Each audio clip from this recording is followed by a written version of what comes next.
The Truth About Binge Watching: Why We Love It, Why We Must Stop by Mackenzie Caro. It's 9 p.m. and you're planning to go to sleep soon, but you have to be up at dawn for a basketball game. But you want to relax a bit before bed, so you pull up your favorite YouTube channel and press play. When the video ends, another one starts immediately. One more can't hurt, right? But then you watch a third video, then a fourth, and a fifth. Before you know it, it's 1 a.m. and you haven't even brushed your teeth. If this scenario sounds familiar, you are not alone. In fact, most Americans admit to binge watching. That is, watching multiple episodes of a TV show or devoting hour after hour to platforms like YouTube and TikTok in one sitting. The occasional binge watch is fun and harmless. But as binge watching has become ingrained in our culture, experts are sounding the alarm. They're saying that all the screen time is making us tired and depressed.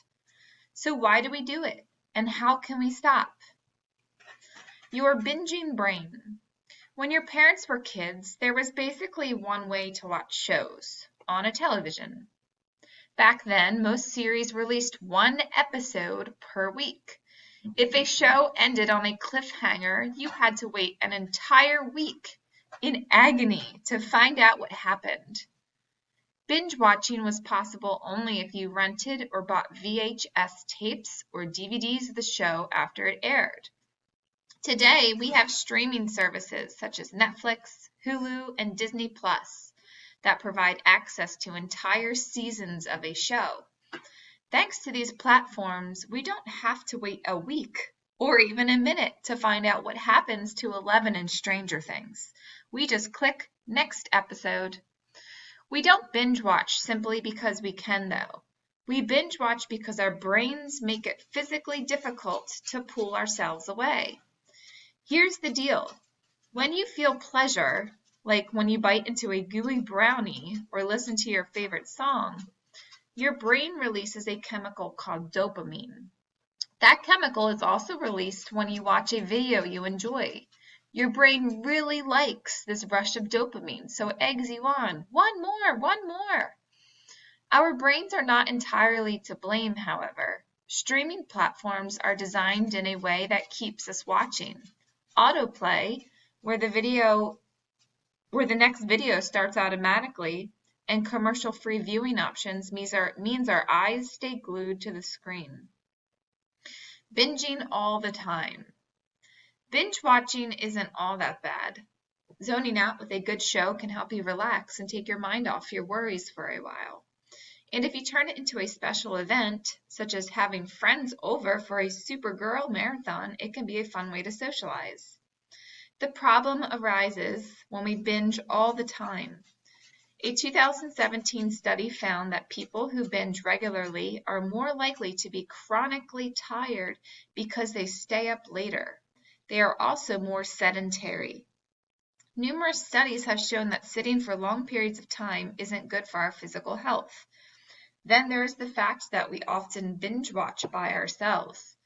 Too much time alone in front of a screen has been linked to loneliness and depression. Here's another reason not to binge too often. You may not have as much as fun. When a show releases one episode per week, as The Mandalorian did, it builds excitement and gives people a chance to talk and analyze between episodes. Research suggests that we may actually enjoy shows more when we watch them more slowly. So how do you know when binge watching goes too far? Skipping out on time with friends and family, missing meals, and skimping on sleep are all signs that it's time to scale back. How to beat the binge. The good news is that you can beat the binge. With a little practice, Dr. Danish Allam from Northwestern Medicine at Central DuPage Hospital recommends deciding at the start of the week how much time you dedicate to shows and videos. You can use Apple's screen time tools to track your time on apps. You can also disable autoplay on many platforms, including YouTube and Netflix. If you're still having trouble, enlist a friend to help.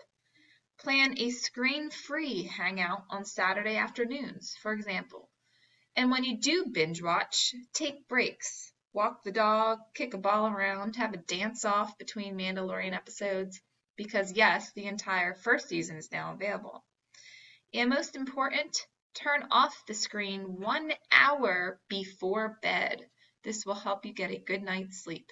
We promise Baby Yoda will still be there tomorrow.